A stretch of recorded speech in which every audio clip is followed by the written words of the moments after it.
j'aime bien le conflit en fait, le conflit intellectuel. J'ai pas peur de choquer les gens et donc je recherche pas, si je compare à ma femme par exemple, elle recherche l'approbation et elle a envie d'être aimée par les gens. Je pense que c'est une qualité.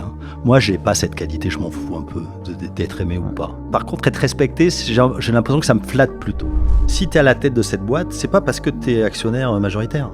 Parce que tu étais et tu veux garder ce pouvoir. Non, si tu es à la tête de la boîte, c'est parce que j'espère que tu es le meilleur pour la gérer. Et qui en juge finalement? Le meilleur juge, c'est les gens, notamment les salariés actionnaires, qui ont mis de l'argent dans la boîte, dont je suis garant. Et le jour où il faudrait que je parte, où les salariés me diront Gilles, au revoir, parce que je sais qu'il y en a certains pour qui ça fait 20 ans qu'on travaille ensemble. Donc s'ils me disent Gilles, il faut que tu t'en ailles, c'est qu'ils auront compris que c'est aussi dans mon intérêt.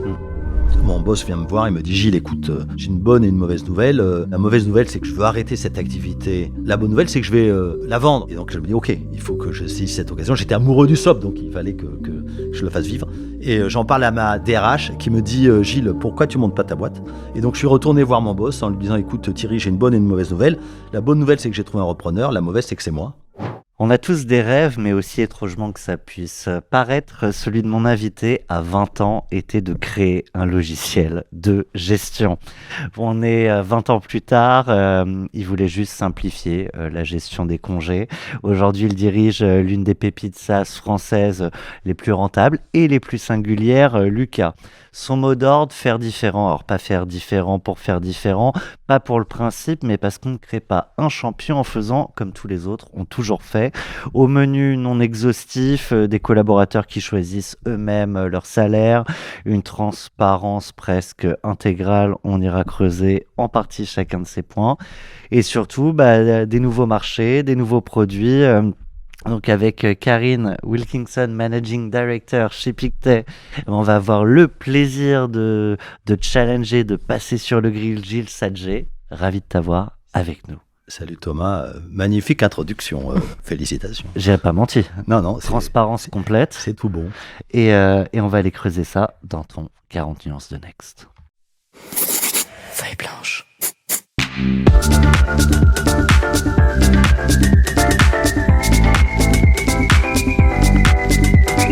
40 nuances de Next.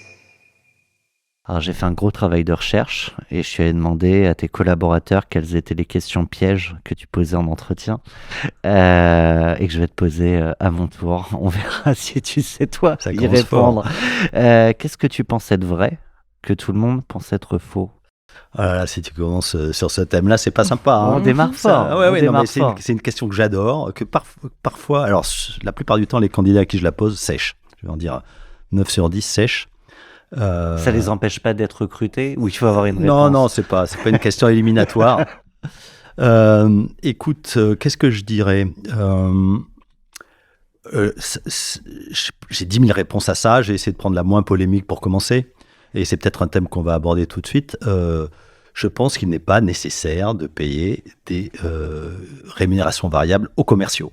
Voilà, donc ça, c'est un thème qu'on pourra développer si tu veux. Ah oui, c'est prévu. Et je vais te poser la deuxième. Et comme ça, on donne un peu à manger en avance de phase. On va maîtriser un peu le suspense. La deuxième question, c'est est-ce que tu préfères être aimé ou respecté? Respecté. Donc ça aussi, c'est une question que je pose, j'aime bien. Et souvent, les gens répondent instantanément. Alors, sans tomber dans les préjugés de genre, mais souvent les femmes répondent aimer. Et quand les gens réfléchissent, je trouve que c'est pas bon signe. Pourquoi? Parce que tu prends pas les bonnes décisions en cherchant l'approbation. Alors, après, je juge pas sur. Il y a pas une bonne réponse et une mauvaise réponse. C'est simplement. Toujours de la nuance. Ouais, voilà. C'est est-ce que c'est spontané ou pas? Et là, j'attends plutôt de la spontanéité. Alors pourquoi toi, tu préfères être respecté que aimé? C'est comme ça. Aussi simplement. Voilà, en fait, je me rends compte que j'aime bien le conflit, en fait. Le conflit intellectuel. Donc, j'ai pas peur de choquer les gens. Et donc, je recherche pas, si je compare à ma femme, par exemple, elle recherche l'approbation et elle a envie d'être aimée par les gens. Je pense que c'est une qualité. Moi, j'ai pas cette qualité, je m'en fous un peu d'être aimé ou pas. Enfin, je déteste pas être aimé, mais Par contre, être respecté, j'ai l'impression que ça me flatte plutôt. Et est-ce que la différence, si on projette, c'est que on peut être plus aimé sur une promesse qu'on projette chez les gens, tandis que le respect se gagne sur des faits tangibles, mesurables, de ce que tu as de réalisation? C'est quelque chose que je ne sais pas trop d'intellectualiser, tu vois. Est-ce que tu préfères le respect ou être respecté ou être aimé? Pour moi, la réponse, elle est claire. Est-ce que, en fonction du poste pour lequel tu cherches à staffer, tu vas avoir tendance à préférer l'un ou l'autre? C'est clair que quand tu es manager, si tu as trop envie d'être aimé, tu auras du mal à faire ton job. Ça, j'enfonce une porte ouverte. Mais donc, effectivement, un manager, j'attends de lui, et là les gens le savent, souvent ou instinctivement ils disent ok, non mais moi je préfère être respecté. Je sais que tu préfères l'autofinancement au lever, en tout cas pendant 20 ans, tu as tenu à rester indépendant. Je parle de beaucoup de radicalité sur plein de sujets et juste peut-être pour mettre des chiffres en face sur le résultat, je parlais d'une des boîtes leaders dans le SaaS, etc. Aujourd'hui, c'est 790 collaborateurs, 70 millions d'ARR, 10 000 clients, 1 million d'utilisateurs sur 4 pays. Ça, c'est juste pour montrer les gros bras et montrer qu'il y a des résultats. Oui, c'est important, ces chiffres. Quand tu croises un autre, quand je croise un autre CEO, et c'est comme ça que ça se passe, c'est quoi tes chiffres, quoi. C'est un peu celui qui a la plus grosse, mais ça permet quand même de mesurer le niveau de problème qu'il a. De quoi tu vas pouvoir discuter avec lui. Et puis tu as oublié l'indicateur majeur, c'est la croissance. Ouais. Non, pas la rentabilité. Okay. Dans la French Tech, on s'en fout. 40% de croissance par an. Ouais, voilà, entre 35 et 40. Là. On a longtemps été à 40% par an, c'est-à-dire que tu doubles tous les 2 ans. Là, depuis cette année, c'est un petit peu plus difficile. Et puis, plus t'es gros, plus c'est difficile de tenir. Mais enfin, c'est aussi le défi. C'est ça qui est intéressant dans la recherche de croissance. On est dans en tout cas, le secteur dans lequel est Lucas, donc le secteur, on va dire, de l'automatisation des process internes, que ce soit RH ou finance, est un secteur très porteur. Et si tu fais 20% de croissance par an, tu recules en fait. Il faut le voir comme ça. Comment ça, tu recules avec 20% de croissance par an? Parce que par rapport au marché. Oui, le marché il est plus gros que ça, donc ça veut dire que tu perds des parts de marché. Ça veut dire que faire de la croissance, surtout quand tu fais du SaaS, c'est pas un exploit incroyable. Donc, tu vas mesurer ta performance sur le taux de croissance. Et donc, en dessous de 30%, je ne serais pas content. Au-dessus de 40%, c'est bien. Ça permettait de poser les chiffres pour montrer qu'un certain nombre de choix que tu as pu faire soit ont été une réussite, soit en tout cas n'ont pas été un frein. Et j'ai envie là qu'on rentre vraiment dans ces fameux choix radicaux que j'évoquais. Tu as commencé tout à l'heure, et on peut démarrer avec ça, sur cette croyance que la rémunération variable est un frein. Et je veux bien que tu développes le pourquoi.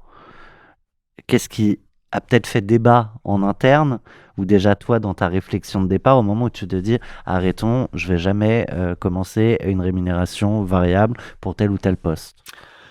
Oui, donc ça c'est le thème général de la culture auquel j'attache énormément d'importance. Hein. Il y a un dicton qui dit culture, it's a strategy for breakfast. Ça j'y crois beaucoup. Et c'est un sujet auquel j'ai beaucoup réfléchi. Donc il y a différents thèmes et peut-être ce que j'ai mis en place très très vite, c'était donc l'absence de variable pour les commerciaux. Mais alors pourquoi en fait parce que dans tellement de boîtes, et on est tous habitués à avoir notamment les commerciaux principalement qui sont incentivés aux variables, et évidemment on se dit que plus tu es incentivé, plus tu as envie d'aller chercher, plus tu vas chercher du client, plus tu fais grossir la boîte. Voilà, donc ça c'est le raisonnement qui en fait, on distingue le raisonnement par analogie du raisonnement par principe premier. C'est Elon Musk qui a développé ça. Il a raison. Le raisonnement par analogie, c'est je fais ça parce que quand je l'ai fait dans le passé, ça a marché, et parce que tout le monde le fait. Et quand j'ai un peu creusé, c'est qu'il y a bien une bonne raison, ouais. Et donc à la limite, il y a forcément une bonne raison. Il y a forcément une bonne raison. Et quand j'ai creusé sur les commerciaux, je me suis rendu compte que l'argument qu'on me donnait, c'était c'est comme ça. Les commerciaux, ils sont payés aux variables, donc il faut mettre des variables pour les commerciaux. Comment pourrait-on faire autrement ? La réponse, c'est comme ça, énerve souvent les entrepreneurs quand même. Exactement, ouais, voilà. Alors, surtout quand après, c'est un mindset, c'est-à-dire le mindset, donc par analogie, C'est les benchmarks, comment font les meilleurs, je copie, j'imite, ça peut marcher. Et puis, tu as les raisonnements par first principles, par principe premier, c'est, OK, essayons de comprendre comment ça marche. Comme un ingénieur, quelles sont les lois fondamentales qui font qu'on arrive à telle conclusion. Et moi, je me suis rendu compte que dans mes interactions avec les gens, quand j'essaie de chercher leur motivation, c'est comme ça que tu manages les gens. Hein. Tu as plusieurs moyens, mais moi, j'essaie de les manager par la motivation. Qu'est-ce qui les motive ? Faisons-leur faire quelque chose qui les motive. Proposons un projet qui les motive. Qu'est-ce que bien... Et c'est jamais le pognon.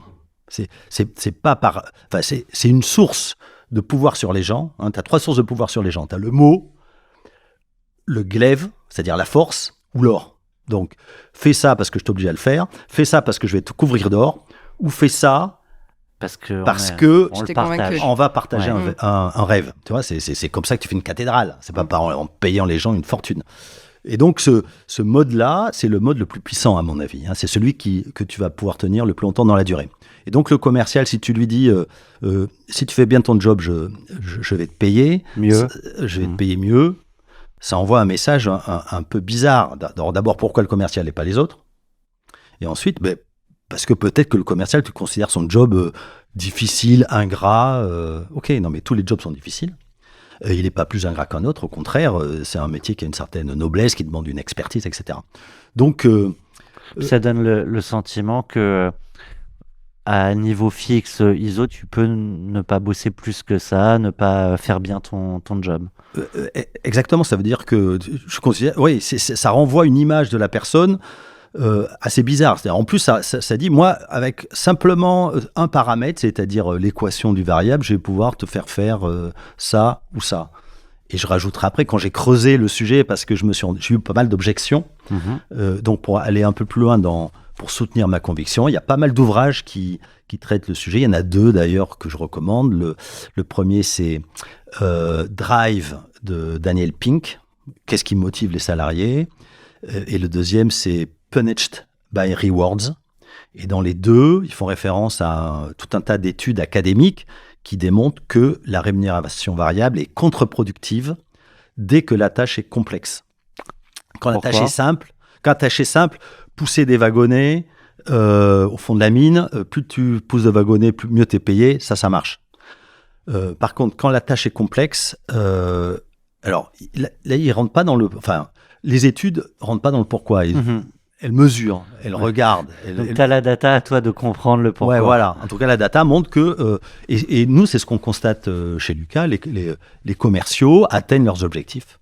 Enfin, la boîte marche bien, quoi. Et il n'y a pas eu un variable de payer depuis 15 ans. Est-ce que c'est lié au fait que, chez Lucas, comme dans d'autres sociétés, les commerciaux ont besoin aussi d'un travail collectif, de fédérer une équipe, et donc il n'y ait que eux qui soient rewardés de cette façon-là, va te poser un problème après.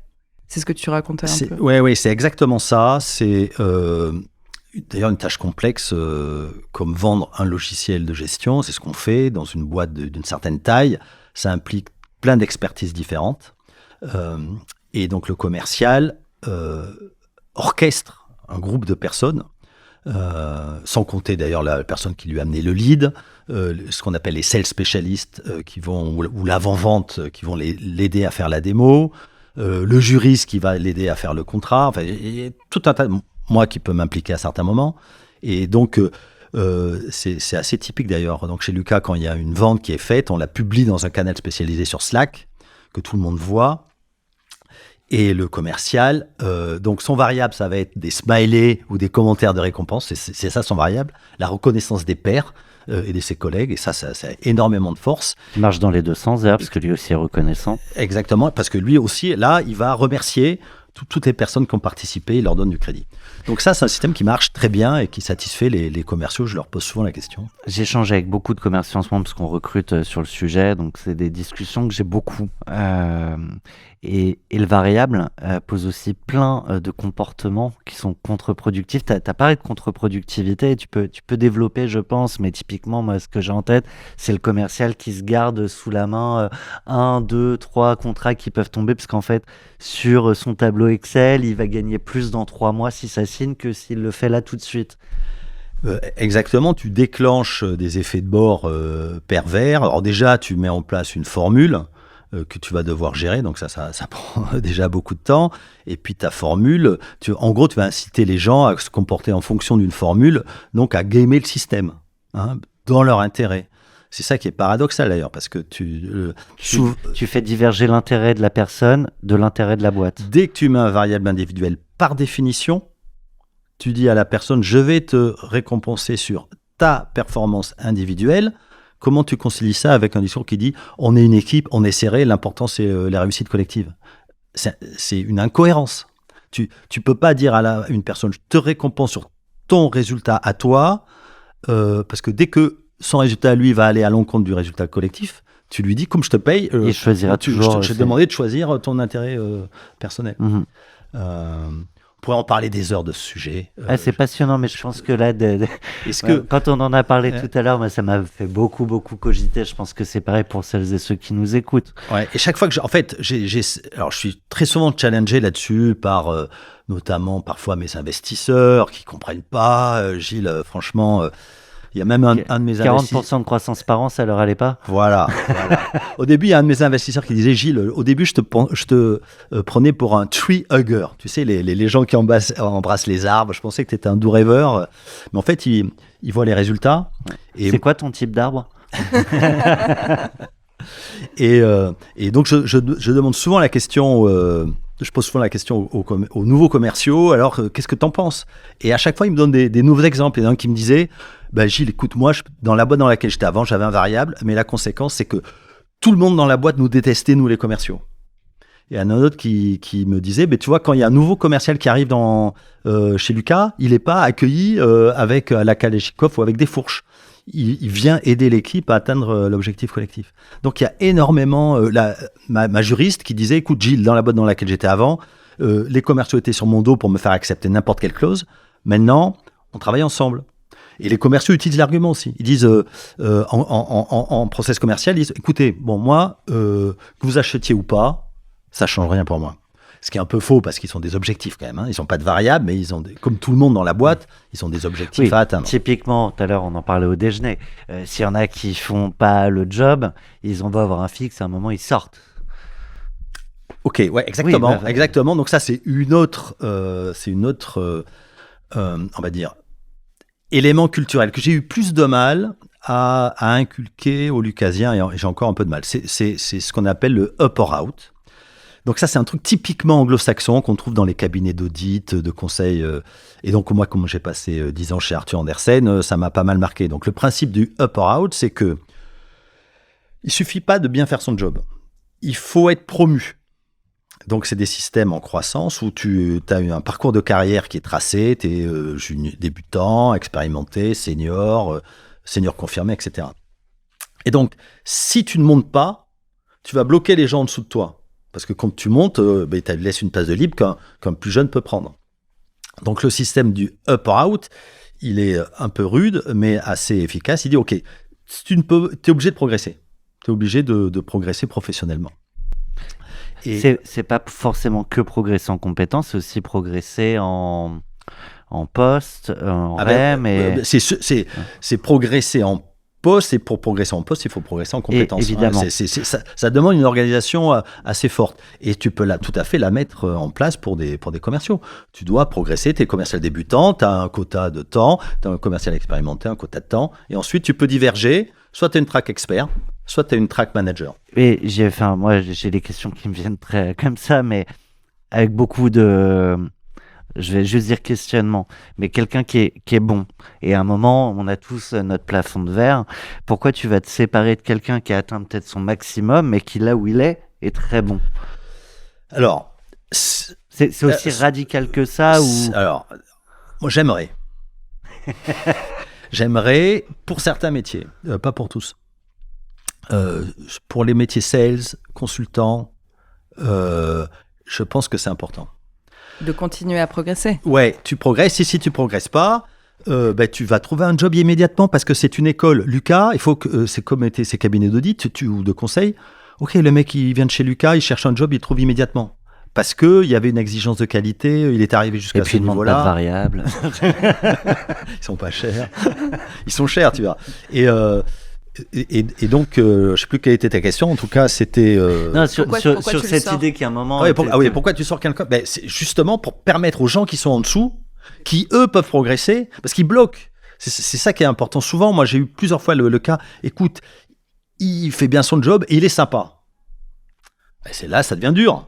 Ça devient dur. Mais il fait bien son job, il est sympa. Mais regarde. Parfois ça se passe pas hyper bien, parfois il montre quelques limites, et puis les gens en dessous, qu'est-ce que t'en fais les gens en dessous? S'ils sont très bons, ils sont peut-être meilleurs que lui. Comment tu fais? Tu peux pas, changer permuter. la relation hiérarchique, ça marche jamais. Donc ça donne de l'air, ça permet à la boîte de progresser. Et les gens qui s'en vont, tu les vires pas. Tu leur dis, ton avenir est pas chez nous. Et il suffit de leur dire ça, ils trouvent un job où ils seront mieux, tu vois. Donc tout le monde y gagne. Tu as un autre principe qui est celui de la transparence des salaires et peut-être on te laisse parler là-dessus et moi j'aimerais que tu nous expliques dans un second temps comment tu as convaincu tes investisseurs, parce que sur ces deux thématiques c'est quand même très différent de ce qu'on voit, que c'était un bon modèle et qu'ils pouvaient quand même y aller. Je te laisse peut-être parler du sujet de la transparence des salaires et de je choisis mon salaire. Ouais, alors ça aussi c'est des sujets qui font le buzz. Donc on les a mis parce que c'est montrer que tu penses différemment et que tu fais différemment. Oui, et puis c'est mon job de faire parler de Lucas aussi, tu vois. Alors tiens, je démarre sur le pourquoi. Au départ, tu te dis, tiens, qu'est-ce que je pourrais faire de différent qui fait parler de Lucas? Non, jamais ça. Hein. C'est toujours une conviction forte. Ouais. Et après, parce que quand tu portes des idées bizarres, il faut que tu sois un peu capé. Il faut que tu sois capé parce que sinon tu passes pour un charlot. Voilà, donc bon, c'est peut-être le cas, mais en tout cas j'ai des arguments.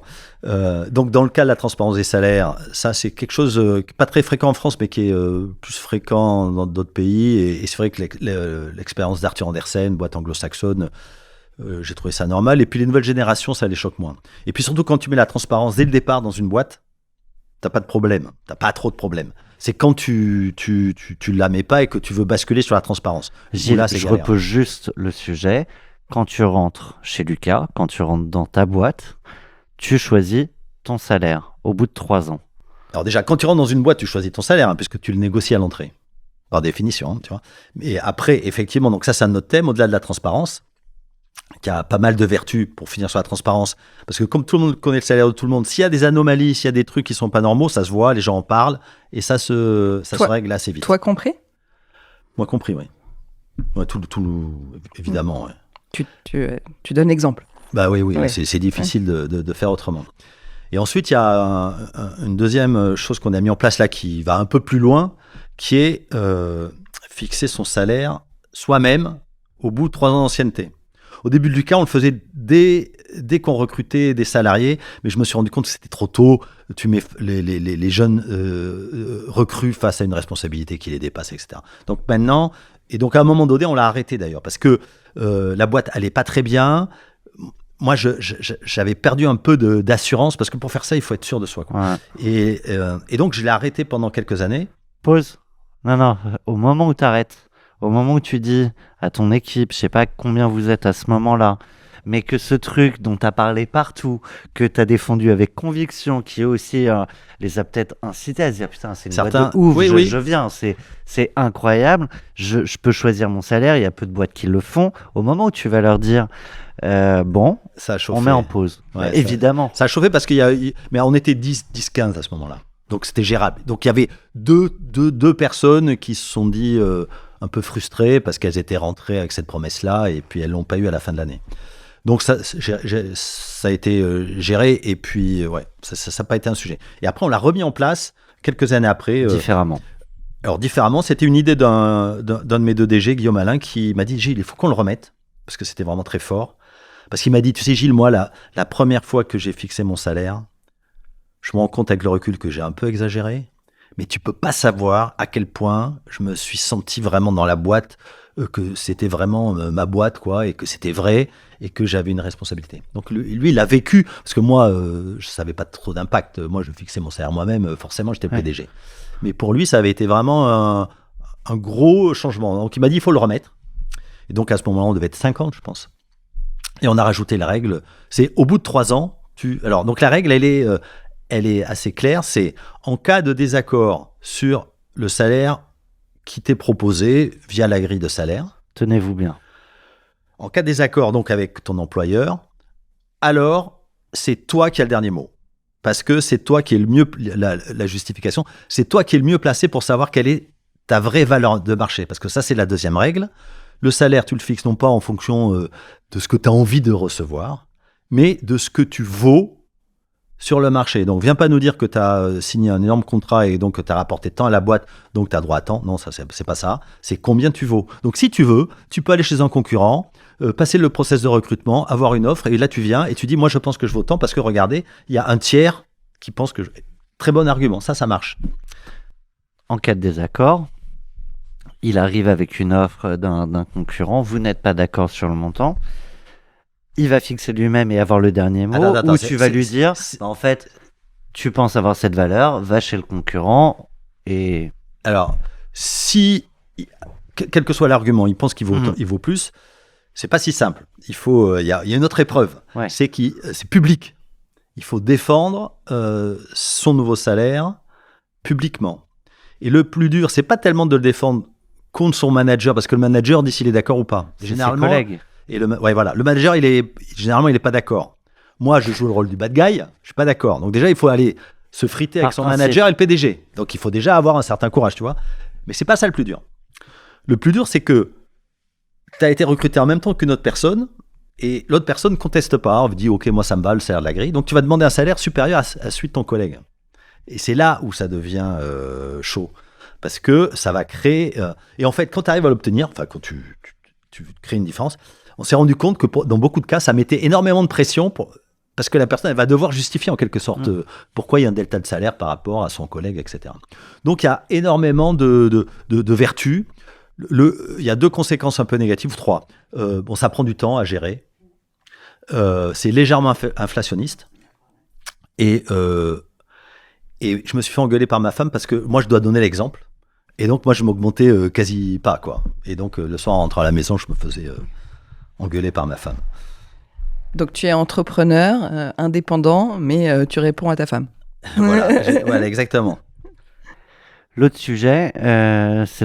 Alors peut-être les investisseurs. C'était la question. Oui, c'était ma question, ouais. Donc, ça les a surpris, mais je pense que voilà, quand ils sont rentrés dans la... Alors, les investisseurs, ils sont rentrés, c'était déjà en place. Oui, donc ils sont rentrés, on pourra en parler, au bout de 20 ans. La boîte avait 20 ans et ils ont pris une participation minoritaire à l'époque de 20%. Maintenant, ils sont montés à 25%. Donc, ça veut dire qu'ils n'ont pas le pouvoir dans la boîte. Ils ont un pouvoir de conseil. C'est ce qu'ils font d'ailleurs. Et ils sont arrivés en connaissance de cause. Ils sont arrivés, c'était parfaitement clair. Voilà, c'est pour ça un peu qu'ils m'ont traité de tree-hugger, tu vois. Bon, après, à côté, ils ont vu les résultats de la boîte. Ils se sont dit, bon, son truc est bizarre. Il devrait se calmer dans le futur. Donc, on va investir. Ils ont challengé ou même pas ? Non, ça, ils ont bien compris. Quand tu parles avec moi, tu vois assez vite qu'il y a d'autres combats à mener que celui-là. Il y a un autre moment un peu fort pour les collaborateurs chez Lucas, c'est le grand oral. Oui, exactement. Donc, ça, c'est quelque chose qu'on a mis en place. Dès le début de Lucas, on était 4, c'est pour le recrutement du 5e collaborateur. Et donc, j'ai eu l'idée. Qu'est-ce qui m'a donné l'idée ? Un film. Donc, le grand oral, c'est... en gros, je décris ce que c'est, après vous comprendrez d'où vient l'idée. C'est, à la fin du processus, on décide de valider le fit culturel. Donc, je me dis, il faut que tout le monde soit impliqué dans le processus de recrutement, toute la boîte. Et donc, longtemps, ça a été toute la boîte qui participe au grand oral. C'est pas très scalable, mais on l'a monté jusqu'à au moins 25 personnes ou 30 personnes. Et donc, ça veut dire que toute la boîte au début, puis un groupe de 15 personnes après, participe à une présentation dans laquelle le candidat fait une présentation de 15 minutes sur le sujet de son choix. Donc, il choisit un peu comme un TEDx. Ouais. 15-20 minutes sur le sujet de son choix. Ensuite, 10 minutes de questions-réponses sur ce sujet-là. Et ensuite, quelque chose de plus classique où il décrit son parcours et chacun pose des questions. Et l'idée, pourquoi j'ai fait ça, je trouvais que c'était une idée. Déjà, je trouvais ça original. Et puis, moi, j'aime bien les TEDx. Et les TEDx, c'était très à la mode à l'époque, ça l'est toujours un peu. Et moi, j'aime pas trop parler de moi, mais j'aime beaucoup parler des sujets qui me passionnent. Moi, je suis souvent passionné par plein de trucs. Et Ça puis, s'entend. et souvent, c'est un peu gonflant quand même quand le mec raconte son parcours. Oh, t'en as ras le cul, quoi. Tu vois, Surtout que souvent, il a raconté 100 fois. ouais, donc ça manque un peu de passion, voilà. Donc, on va lui demander de parler d'un sujet sur lequel il est super à l'aise parce qu'il le choisit.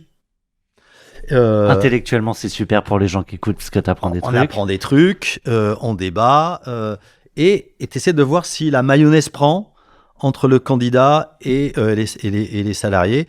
Et est-ce que le salarié est Lucas compatible? Et tu t'aperçois que les Lucasiens, ils se ressemblent un peu tous, un peu. Il y a une sorte d'uniformité culturelle. C'est marrant parce que on défend aussi beaucoup l'intérêt de penser contre soi, d'avoir des idées, des mélanges de culture, d'horizons, de réflexions, qui apportent aussi beaucoup de choses et de valeurs. Alors, si tu me lances sur ce sujet, je vais essayer de faire court. Moi, je suis pour... Je ne sais pas combien de parenthèses et de digressions on va faire aujourd'hui. Sur la diversité, moi, je suis énormément pour la diversité intellectuelle. J'adore les gens qui pensent pas comme moi. J'adore ça. Néanmoins, et c'est l'expérience Arthur Andersen. Arthur Andersen, c'est une sorte de 3e cycle, donc cabinet d'audit qui ne recrute que des débutants. Et chez Lucas, on essaie de recruter que des débutants. Mais là, pour le coup, on recrute des clones. Les cabinets d'audit, ils recrutaient des clones, et comme avouons-le, toutes les scale-up aujourd'hui recrutent des clones, jeunes diplômés de grandes écoles d'ingénieurs ou de commerce.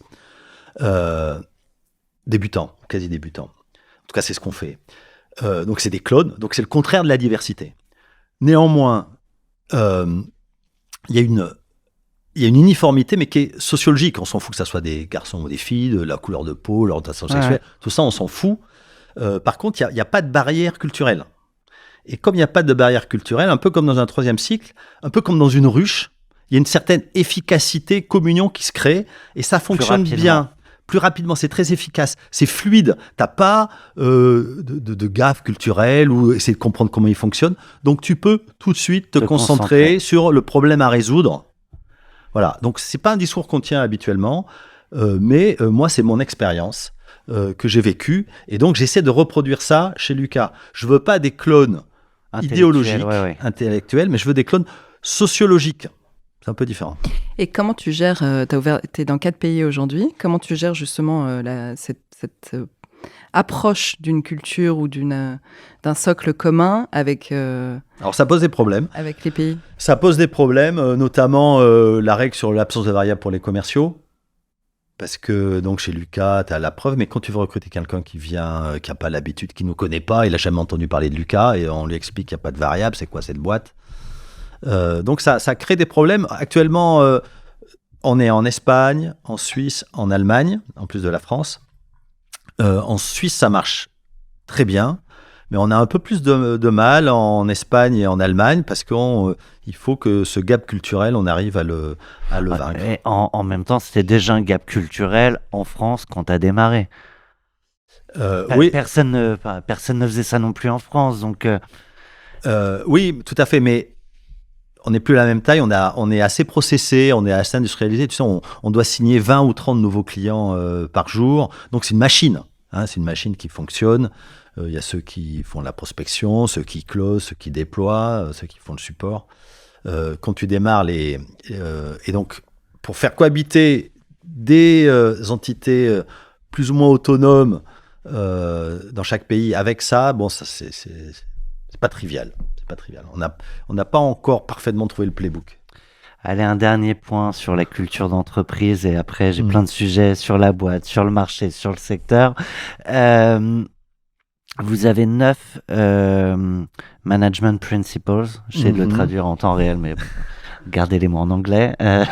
Lucas First, User Before Buyer, Speak Your Mind, Transparency by Default. Et M Higher, il y en a un qui me revient. M Higher. Ok, vois plus. Ouais. Je veux bien que tu développes le pourquoi. C'est important. Et ce qui est très drôle, c'est que dans le dernier tournage qu'on avait fait avec Karine, on était avec Christian Sabac qui nous disait Talentsoft, qui nous disait Travelsoft, pardon. Toutes ces boîtes en soft. Je crois qu'il nous disait d'écrire une culture, il y a souvent une part de fake dans le ressenti des gens, et que c'est vrai que ça arrive souvent de voir des trucs écrits, des belles phrases, des beaux mots, mais ça se traduit pas du tout dans une réalité concrète. Donc là, on entend que derrière toutes les jolies phrases, tous les slogans, tous les taglines, il y a du très concret pour les collaborateurs. Mais je veux bien donc, une fois ça posé, que tu développes ces 4 points. Ouais, c'est exactement ça. C'est la volonté de préserver la culture alors que Lucas grossit. On est 790. Donc il y a des rituels. Dans la culture, il y a des rituels. Il y a des valeurs inconscientes, des comportements inconscients. Donc ça, tu n'as pas trop la main là-dessus. Et ensuite, tu as, on a eu cette volonté de rendre ça plus concret pour éviter les mots creux, tous unis, il faut collaborer, etc. Et l'exemple de Amazon, que j'ai croisé plusieurs fois, m'a beaucoup plu. Donc, c'est des principes qui ne sont pas inspirationnels, c'est des principes concrets. Comment, concrètement, quand tu es face à un problème de gestion, tu peux le résoudre. Et si tu l'appliques, alors... Quelle est la grille de lecture qu'on doit avoir ? Ouais, voilà. Et donc, on peut en prendre, par exemple, le Speak Your Mind. Moi, c'est un de mes préférés. C'est dis ce que tu penses. Si tu n'es pas d'accord avec ton manager, c'est pas ton droit de le dire. C'est ton devoir. C'est comme ça que tu vas le protéger. Ça ne veut pas dire qu'il va forcément faire ça. Ça veut pas dire que tu as raison. Voilà. Mais c'est ton devoir. C'est par le dialogue qu'on arrive à la vérité. Et donc, moi, j'adore le débat, j'adore les idées farfelues. Donc, vas-y. Donc, speak your mind. Tu peux parler, même, surtout si c'est ton manager. Je veux dire, il en a besoin. C'est comme ça que tu le protèges. Donc, celui-là, voilà, c'est Lucas First. Lucas First, ça veut dire quoi ? Ça veut dire que tu as un intérêt personnel, tu as l'intérêt de ton équipe et tu as l'intérêt de Lucas. Et bien, parfois, ton intérêt personnel ou l'intérêt de ton équipe doit passer après l'intérêt de Lucas. T'as un exemple très concret qui te vient comme ça ? Ouais, par exemple, en décembre, c'est une période très forte et les consultants qui font les déploiements et le support, ils sont sous l'eau. Et là, l'année dernière, et on va le refaire cette année, on a appelé à l'aide les gens du produit, donc qui font les softs. On leur dit, venez prendre des créneaux de support. Voilà, venez. Contrepartie, il n'y a pas de contrepartie. C'est tu aides. Voilà, donc ça, c'est un exemple concret de ça te fait peut-être chier de faire le support, mais il n'y a pas le choix. Ouais, la boîte en a besoin. Ouais. Et en plus, c'est super formateur pour les gens du produit faire du support. Donc, tout le monde y gagne. Voilà, donc ça, c'est un exemple assez concret. Le transparency by default, je le trouve drôle parce que tu as beaucoup parlé de transparence, mais le fait de rajouter by default, ça veut dire que parfois, il peut ne pas y en avoir. Oui, on n'est pas bisounours. Donc déjà, moi, t'as des boîtes, des scale-up qui se vendent de montrer leur salaire à l'extérieur. Je dis, bon, non, les gens, ils ont le droit d'avoir c'est en interne, tout le monde connaît ton salaire en interne. Si tu me demandes quel est mon salaire, je te le donnerai pas. Tu vois, par contre, tout le monde chez Lucas le connaît. Et puis, il y a des exemples. Tu peux avoir des problèmes avec des salariés. Chaque semaine, on a notre comité de direction et on fait un compte-rendu immédiatement de tout ce dont on a parlé. Donc, tout est transparent, les résultats, la trésorerie, la croissance, les recrutements, tout est les politiques, les discussions. Mais voilà, quand tu as des sujets, tu as le droit de... Tu dis, bon, lui, il faut le virer. Oui, bon. Tu le mets pas dans le compte rendu. Non. Ouais, et puis la prendre comme ça, c'est pas. Ouais, voilà. Donc voilà, bon, c'est un peu trivial. Effet, c'est un peu trivial. Et puis c'est appel aussi, ok, réfléchis, tu vois, ces principes, c'est transparency by default. Commence par raisonner transparence. Ça, par contre, ça veut dire que tu ne peux pas. Ce que fait ton département, il faut que les autres départements le connaissent. Et d'ailleurs, quand moi j'ai un autre rituel qui consiste ça s'appelle le mot du président. Au bout de 3 mois, je vois tous les nouveaux. Alors, pendant 1h30, alors je leur fais la messe un peu, je discute avec eux, et puis à la fin, donc je les prends par groupe de 10, parce que cette année, on va recruter plus de 100 personnes. C'est pas le HoloLens, là, dont tu parles. Non, ça c'est juste les nouveaux, que je prends par petits groupes de 10, donc au bout de 3 mois, ils viennent me voir, et je leur raconte un peu la jeunesse de Lucas, ce qui est important pour moi, enfin je leur parle de sujets qui me plaisent. Qui je pense être important pour eux. Tu fais ton grand oral. Je fais mon show, etc. Et je leur pose des questions, je les mets des questions un peu difficiles, des trucs comme ça. Et à la fin, je leur demande, toi, qu'est-ce qui t'a marqué depuis tu vas faire ton rapport d'étonnement parce que c'est dans important, l'onboarding, ça, c'est quoi? Qu'est-ce qui t'a étonné depuis le début? Et il y a deux choses qui reviennent. La première, c'est la bienveillance. Alors au début, ça m'énervait qu'ils disent la bienveillance, parce que je trouve que c'est une valeur un peu cucu, mais après je me suis dit, Gilles, arrête. C'est pas un reproche. Est-ce que tu m'aimes pour cette bienveillance ou est-ce que tu me respectes? Voilà. Non, mais moi, j'ai des barrières mentales aussi. Donc j'ai dit, attends, la bienveillance, c'est une valeur humaine, c'est pas une valeur magique. Et donc si les gens c'est normal, on recrute des êtres humains, et donc on attend d'un être humain qui soit bienveillant. Donc ça, c'est bon. Et le deuxième truc qui dit, c'est tout ce qu'on m'a dit lors du process de recrutement, notamment sur la transparence, c'était vrai.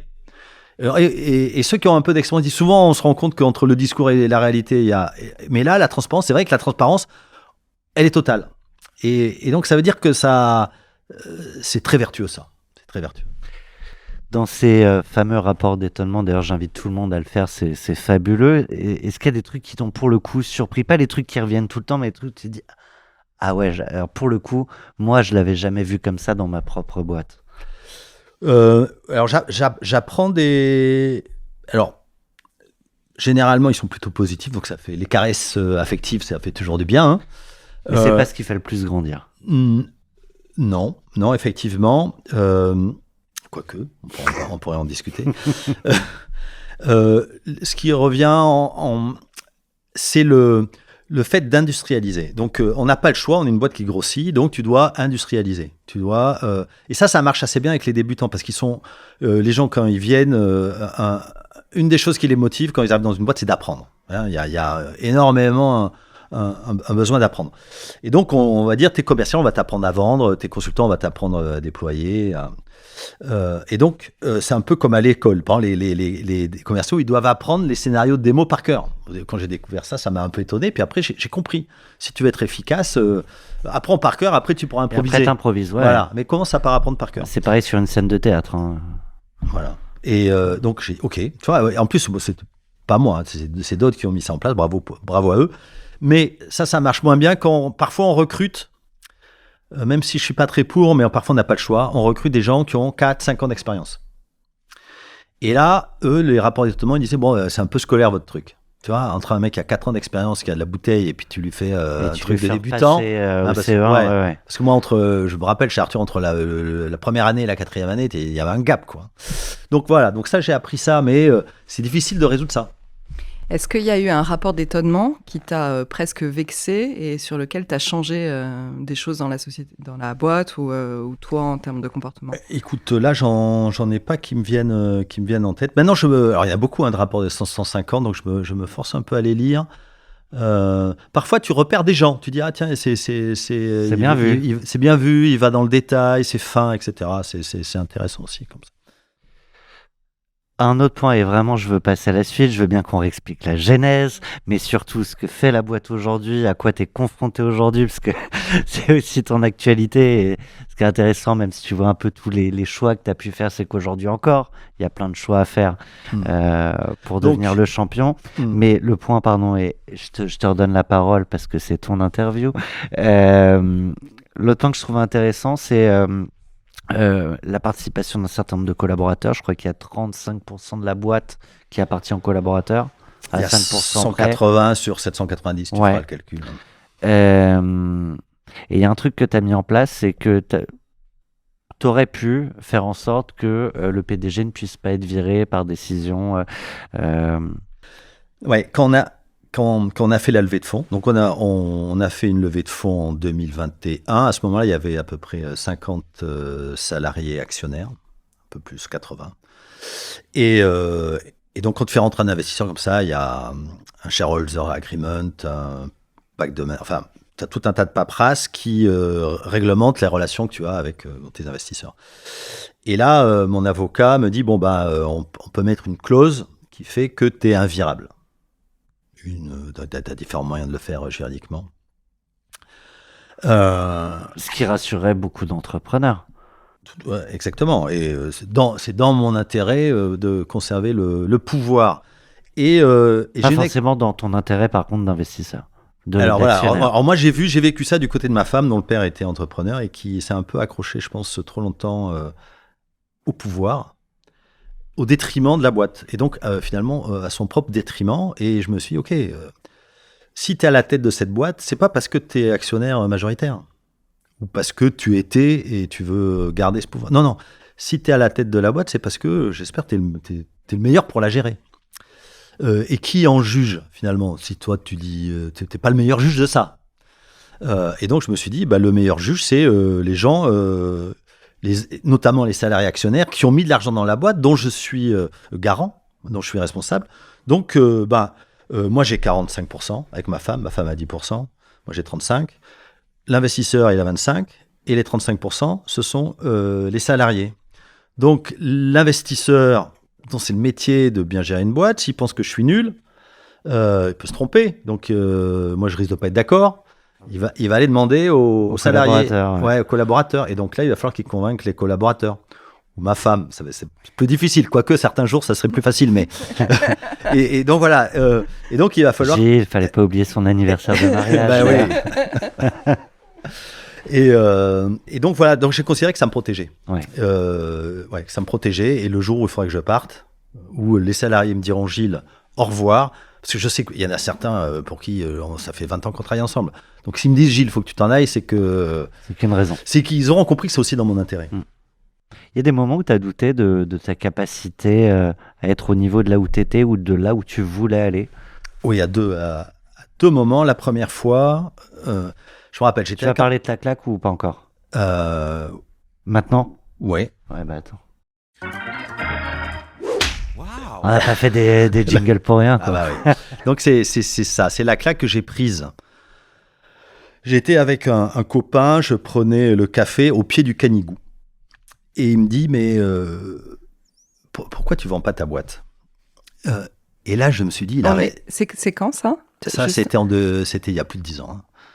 C'était justement un moment très difficile. Et là, je me suis dit, mais il a raison. Pourquoi je vends pas? Parce que pour la première fois de ma vie, le matin, j'allais bosser à reculons.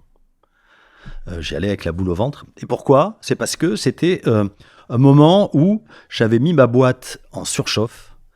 On faisait trop de soft. Sur ta demande. À ma demande, c'était mon kiff de faire des softs. Et c'est toujours mon kiff. Mais c'était un kiff incontrôlé. Donc, chaque fois que je voyais passer un développeur dans le couloir, quasiment, je lui disais, tiens, j'ai une idée de soft, etc. Ouais. On va faire ça. Donc, on avait, je me vantais d'avoir presque plus de soft que de collaborateurs.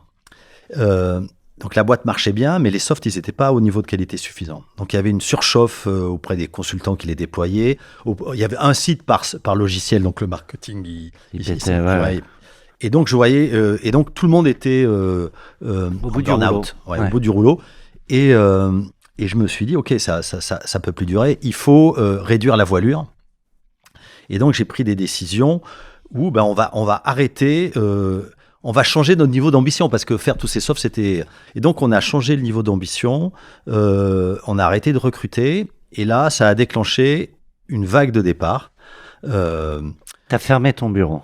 J'ai fermé mon bureau parce que quand les salariés m'appelaient en me disant « Gilles, est-ce que je peux venir te voir ?» J'avais envie de dire non parce que je savais qu'ils allaient venir me présenter leur démission.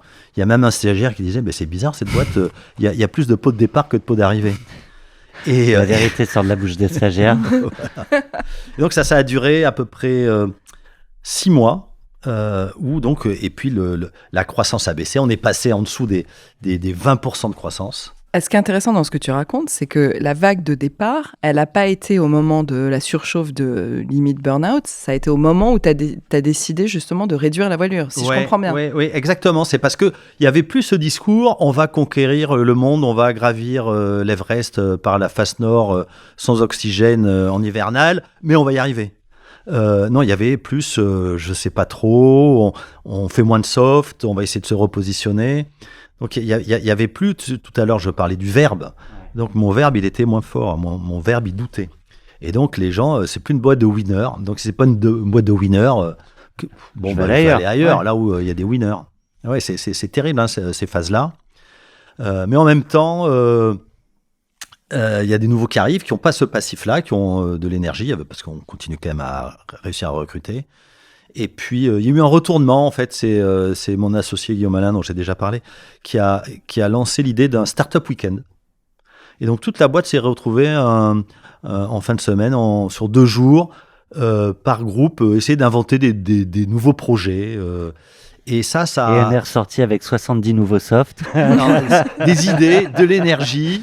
Et ça a combiné aux nouvelles têtes. Ça a permis à la boîte à partir de ce moment-là, elle s'est mise à grossir. Je reviens au pied du Canigou. T'es avec ton copain qui te dit pourquoi tu vends pas. Et la question de toute manière se pose souvent à un moment de la vie de la boîte. Est-ce que je vends? Pourquoi je vends? Est-ce que c'est le moment de vendre? Qu'est-ce qui fait que tu vends pas à ce moment-là?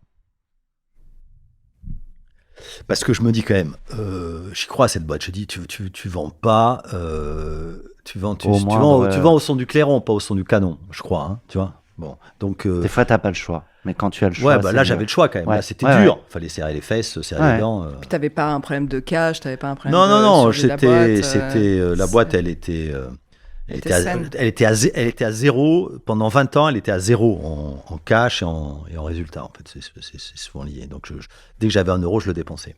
Mais pas plus. Ça, c'était les restes de mon métier chez Arthur Andersen. Donc, je savais compter. Donc, à ce moment-là, c'était pas le moment de vendre. Même si, parce avant et après, je l'ai plus jamais envisagé. Plus jamais. Non.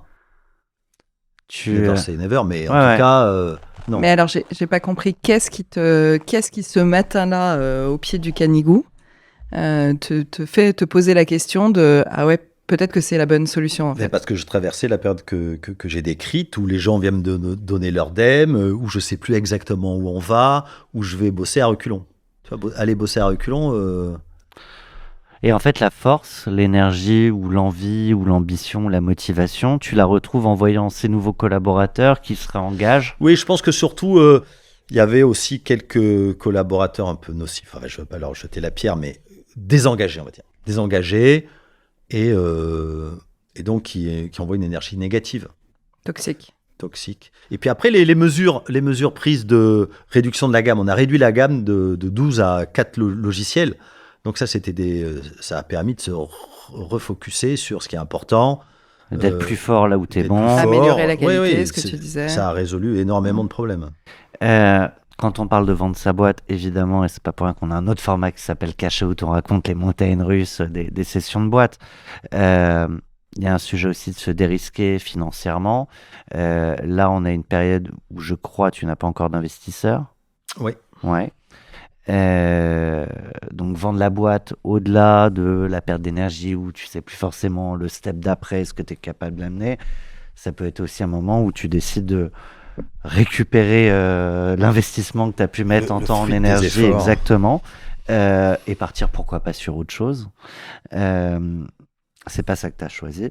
Ça n'a pas empêché au moment de la levée de fonds de prendre une part de cash out pour toi, mais pas que. Oui, alors je peux raconter cette partie-là qui est pertinente avec ce que tu dis. Donc, on sort de cette crise et là, la boîte commence à grossir. Elle double de taille tous les 2 ans. Donc, on passe à ce moment-là, on devait être 25-30 au moment où on a fait la levée, on était 300 ou 400. On fait la levée de fonds on décide de la levée de fonds fin 2021. C'est-à-dire, je me rappelle très bien, début novembre, je dis OK, il faut qu'on lève parce que, les VC n'arrêtent pas de me harceler au téléphone, etc. Bon, c'est pas la vraie réponse, hein, mais bon, il y a ça. 2, tous mes concurrents sont en train de lever. Là, tu sais que tu es en train de les encourager à continuer de harceler tous les entrepreneurs. Hein. Alors après, j'ai appris que moins tu réponds, parce que je répondais pas, et moins tu réponds, plus ça tu les prends de excite. la valeur. Bah oui, évidemment. Et 2, les concurrents lèvent, et comme j'avais pas mal de salariés actionnaires, ils me disent mais Gilles, t'as vu, eux ils lèvent, et nous, qu'est-ce qu'on fait? On s'endort, etc.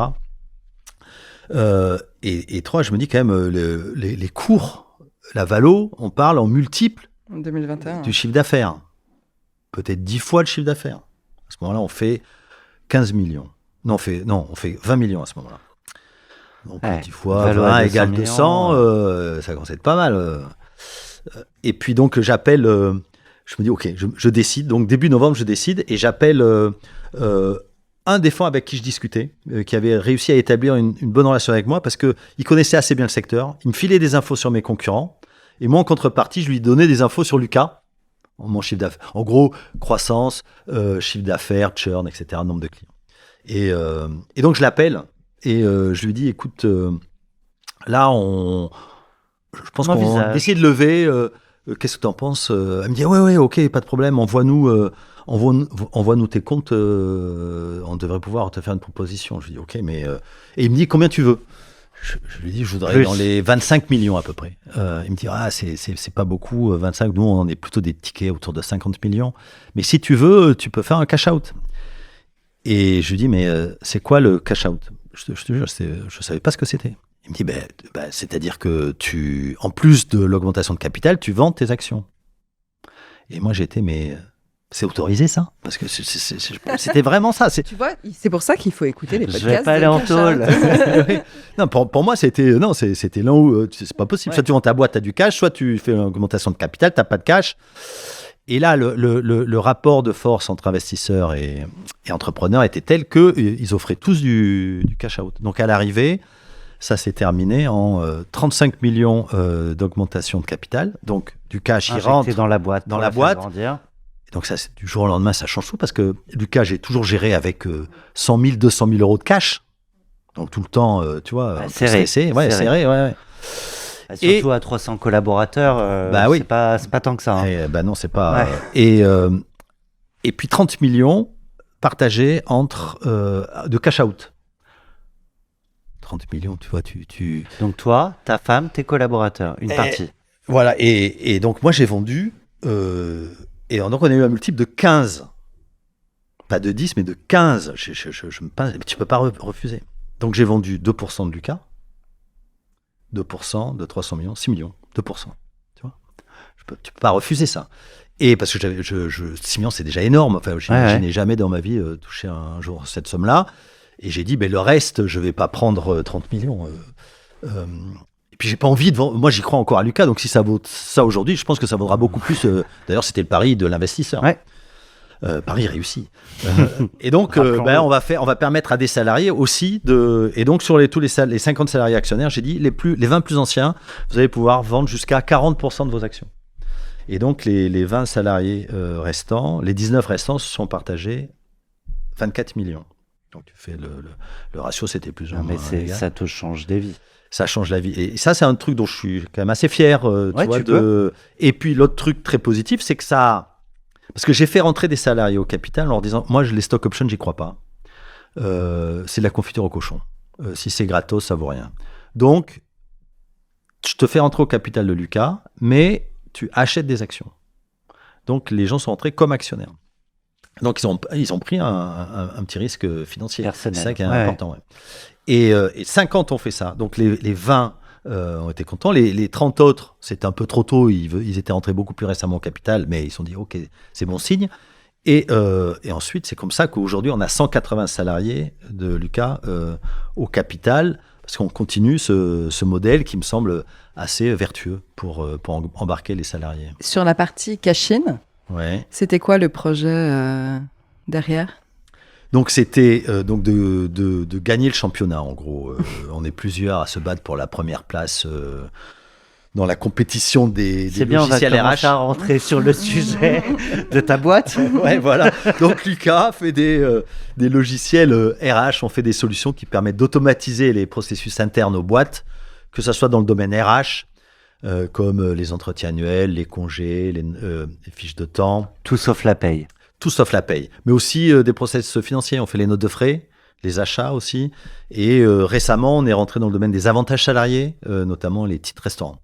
Et on va continuer à élargir. Donc ça, c'est le domaine Lucas, c'est un domaine qui est très porteur, mais il y a beaucoup de monde qui se battent dans ce secteur. Et donc l'idée, c'était de se battre à armes égales. Se battre, ça veut dire quoi? C'est du marketing principalement? Alors, c'est du recrutement. Non, c'est du recrutement.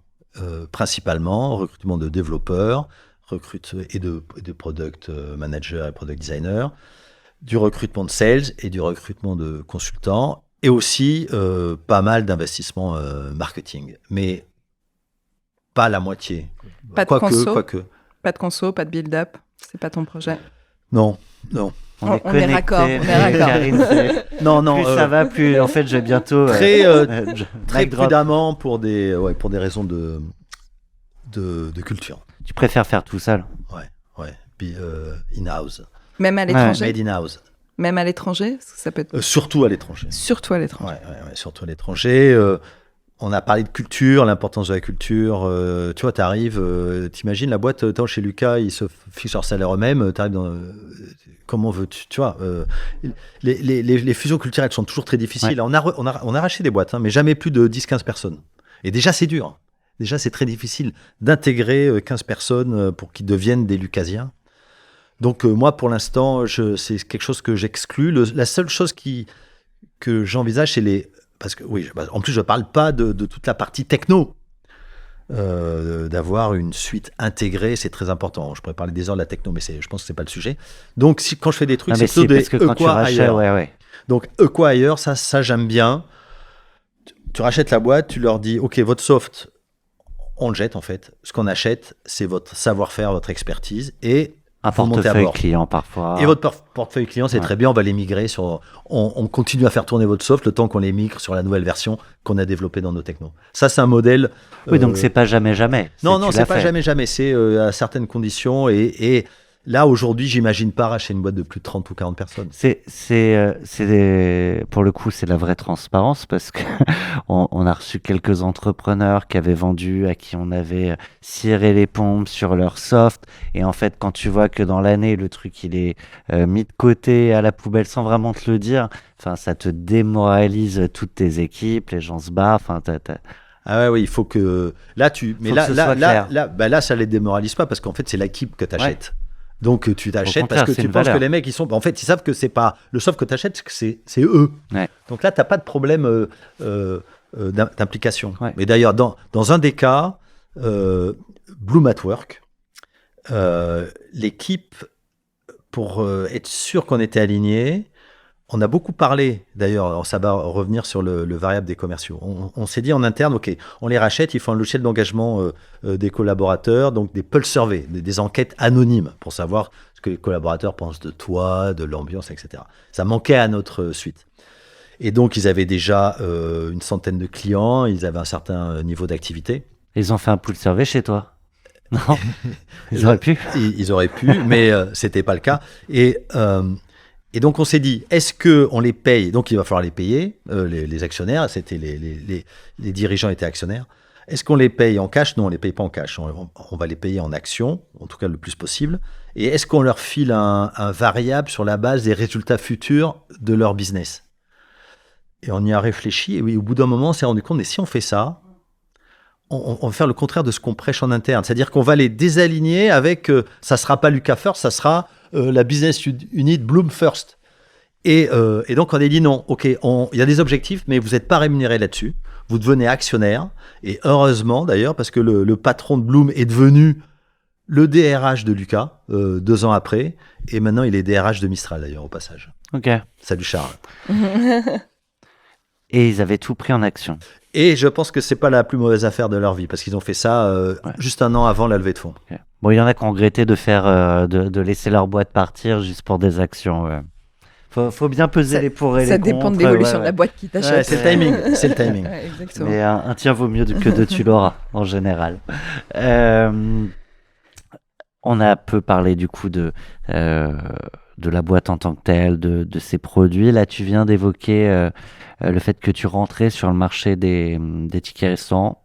Des titres restaurants. Des titres restaurants. C'est pas pareil. Ticket restaurant, c'est une marque déposée par un des 4 acteurs historiques. Donc les titres restaurants. Les titres restaurants, c'est le Donc aujourd'hui, tu as 4 gros acteurs historiques. Oui, je peux T'as Swile, qu'on a reçu d'ailleurs dans 40 nuances de Next. Swile, donc, qui a fusionné avec Bimpli. Ouais. Bimpli, qui était la filiale titre-restaurant de la Banque Populaire, de la BPCE. Tu as Edenred, ancien Accor. Tu as Upcop, une coopérative, et Pluxee. Pluxee, c'est un ancien Sodexo. Donc, tu as 4 acteurs historiques qui sont... Attends, là-dedans, Ticket Restaurant, c'est un des 4 acteurs qui... Oui, c'est un des 4. Je ne sais plus lequel utilise cette marque-là. Ouais, Ticket Restaurant, c'est un des 4. C'est un des 4, oui. Et donc, ces 4 acteurs monopolisent le marché avec la mécanique suivante. Puis tu vas voir, c'est un scandale. Oh, attends, je prépare pour les... Tu peux reprendre, c'est un scandale?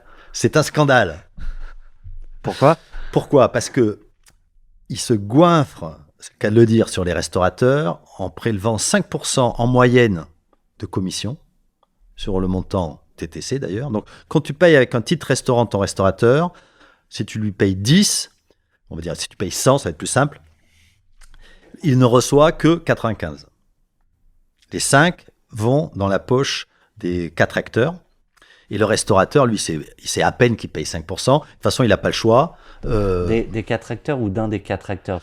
À chaque fois d'un des 4. Voilà. Mais comme ils détiennent 99% du marché, et en gros, avec des parts égales. Donc, tu vois, une chance sur 4 que ça soit Swile, par exemple. Mais ça n'a pas l'air en soi comme ça, je t'embête. Ça, c'est pas déconnant, 5... C'est énorme. C'est énorme. Pour te donner un point de comparaison, quand tu payes avec ta carte de crédit, un commerçant, le commerçant paye 0,2 pour les cartes de débit, 0,3% pour les cartes de crédit, entre 0,2 et 0,3%, et jusqu'à 1,5% si tu payes avec une carte affaires. Mais ça ne dépasse pas plus que ça. Donc là, ils font payer 3 fois ce prix-là. Après, je challenge volontairement, mais après, ma carte Visa, Mastercard, tu payes tout avec ça. Là, si c'est concentré uniquement sur la restauration, donc tu as moins de marché, moins de volume, tu peux imaginer que c'est un peu plus cher. Oui, c'est un plus petit marché. Mais ce qui est choquant, en fait, c'est ce qu'on appelle un marché biface, parce que les titres restaurants, d'un côté, tu as les restaurateurs qui prennent ça comme moyen de paiement, mais ça bénéficie à qui, les titres restaurants? Ça ne bénéficie pas aux restaurateurs, ou à peine, c'est juste un moyen de paiement. Ça bénéficie surtout aux entreprises. C'est quoi l'intérêt des titres restaurants? C'est ce qu'on appelle un avantage salarié. Ça permet à une boîte de donner de l'argent à un collaborateur de façon exonérée fiscalement et socialement. Au départ même, les titres restaurants, ça a été créé pour créer une égalité entre les boîtes qui bénéficiaient d'un resto d'entreprise et les boîtes qui n'en bénéficiaient pas. Donc pour tous les salariés qui n'ont pas de resto d'entreprise, hop, on leur file des titres restaurants. C'est dans l'intérêt des boîtes et des salariés. Voilà. Et donc au début, c'est les boîtes qui payaient les 5%, là, l'équivalent des 5%. En fait, les restaurateurs payaient quasi rien, et c'est les boîtes qui payaient les émetteurs. Mais peu à peu, comme le rapport de force, il est complètement différent entre avec les boîtes et avec les restaurateurs, finalement, les boîtes ont commencé à discuter les prix en disant bah, « je paye un peu cher, j'aimerais payer moins cher ». Tandis que les restaurateurs, ils discutent pas, eux. Ils prennent le truc, ils encaissent. Ils peuvent le pas... seul truc qu'ils peuvent dire, c'est « je refuse pratique un restaurant voilà. ». Mais potentiellement, ils perdent la clientèle. Dans certains cas, c'est 40% ou 50% de leur chiffre d'affaires à midi dans les quartiers d'affaires. Donc, ils peuvent pas. Ce truc, ils le choisissent pas. C'est eux qui payent, mais c'est pas eux qui choisissent. Parce que c'est l'entreprise qui choisit. Et il faut savoir qu'aujourd'hui, comme ils prennent 5%, c'est énorme 5%, c'est même trop. Ils se disent, là, sur les 5%, je vais, pour gagner certains marchés avec des très grosses boîtes, proposer aux entreprises qui me choisissent moi, Swile ou un autre, pour que Swile je sois choisi plutôt que Edenred, je vais proposer à la boîte de lui rétrocéder une partie des 5%. Et donc, c'est le cas aujourd'hui, les boîtes payent des prix négatifs, puisque c'est des rétro-commissions. Donc, toi, quand tu arrives avec une offre de titre restaurant, nous, on a une offre de titre restaurant chez Lucas, où on prend 1,5%. Tu vois, c'est le taux des cartes affaires dont je parlais. Donc, nous, on récupère 1,5%. C'est pas assez. Pour être rentable, il faut être à peu près à 2. Donc, on va voir les boîtes, on leur dit, écoutez, il faut payer un peu. C'est normal, c'est un service. Il nous manque 0,5. Ouais, il nous manque 0,5. Donc, en gros, ça fait 1 euro par mois par salarié. C'est pas la fin du monde. Hein. Ok, vous êtes bien gentil, Lucas, mais regardez, Edenred, Swile, machin, c'est gratos. Là, on parle... Ou même, ils nous donnent de l'argent. Comment veux-tu te battre? Donc, tout ça, c'est parce que le marché est verrouillé par les 4. Et donc, on essaye de faire bouger ça parce qu'il y a une loi qui va passer pour réformer les titres restaurants. Il y a plusieurs sujets. Pouvoir les utiliser le week-end, par exemple. Les gens ont envie de ça. Pouvoir les utiliser sans contrainte dans les supermarchés. Et donc, nous, on propose, tous les nouveaux émetteurs, on s'est réunis en collectif et on propose au gouvernement et donc aux législateurs de mettre un plafond sur la commission et de dire il faut interdire aux émetteurs de facturer plus de 2% aux restaurateurs. Donc, ce qui fait que les restaurateurs les récupèrent de 5, ça passe à 2, tout bénef pour eux. Et de l'autre côté, les entreprises vont devoir payer un peu, mais là, il y aura une vraie concurrence. C'est compliqué. Non, je comprends. En fait, ça amène plein de questions d'arriver sur un nouveau marché comme ça. Tu parles de nouveaux émetteurs. À date, ces nouveaux émetteurs se battent pour 1% du marché. Ouais, exactement. Pas beaucoup. Bah, c'est la preuve on arrive avec l'offre la moins chère, 1,5%. Et t'arrives pas à rentrer. Et on rentre pas. Donc, c'est ce qu'on appelle une défaillance de marché. Ça a été analysé de façon économique, c'est la défaillance de marché. La concurrence ne peut plus fonctionner, donc la meilleure offre économiquement ne peut plus prendre sa place. Et donc, dans ce cas-là, la théorie économique dit que c'est la responsabilité du gouvernement d'agir pour démanteler un monopole, démanteler un oligopole, créer les conditions. Et ça, par exemple, il y a déjà des lois qui interdisent aux banques de facturer en cas de découvert ou de rejet de chèque plus de temps. Donc, tu vois, le gouvernement a plafonné pour défendre...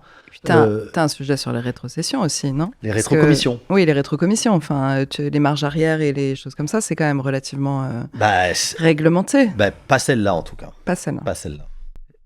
Tu as décidé de faire 1,5. Tu dis manque 0,5 que je propose aux entreprises de prendre. Pourquoi tu passes pas à 2? À 2, ouais, je suis d'accord. Ou à 2,5, qui sera toujours moins que 5% fait par les concurrents? Oui. Alors, on essaye, si tu veux. Alors, j'explique. On essaye d'aligner les intérêts. Donc, les intérêts, il y a les intérêts de Lucas en tant qu'émetteur. Il y a les intérêts des restaurateurs. Et eux, les restaurateurs, ils préfèrent 1,5 que 2. Bien sûr. Ta question, c'est pourquoi je facture pas 2? Ouais. Parce qu'aujourd'hui, c'est 5. Oui, oui. Parce que alors, c'est assez intéressant. Comment tu fais pour te faire payer en carte de crédit? Tu vas voir. Tu n'as que 2 choix, Visa ou Mastercard. Visa ou Mastercard, eux, ils ont une image à préserver. Et ils savent que s'ils montent trop ce qu'on appelle l'interchange, c'est-à-dire le 1,5, qu'ils passent à 2 comme ça, ils vont se faire taper. Même si les 2 ne vont pas dans leur poche, puisque ça va dans la poche de ce qu'on appelle l'émetteur, ils savent que même si ça ne va pas dans leur poche, ils vont se faire taper sur les doigts. On va dire, attendez, c'est encore ces deux duopoles américains se goinfrent sur le dos des petits commerçants, des restaurateurs. Donc, pour monter à 2%, actuellement ils sont à 1,5%, pour monter à 2%, ils veulent être sûrs de bien pouvoir gérer les risques d'image. Donc, si le gouvernement dit, OK, vous pouvez facturer jusqu'à 2, et que finalement... C'est-à-dire qu'ils vont facturer à 2 sur l'ensemble du truc, sur l'ensemble des paiements.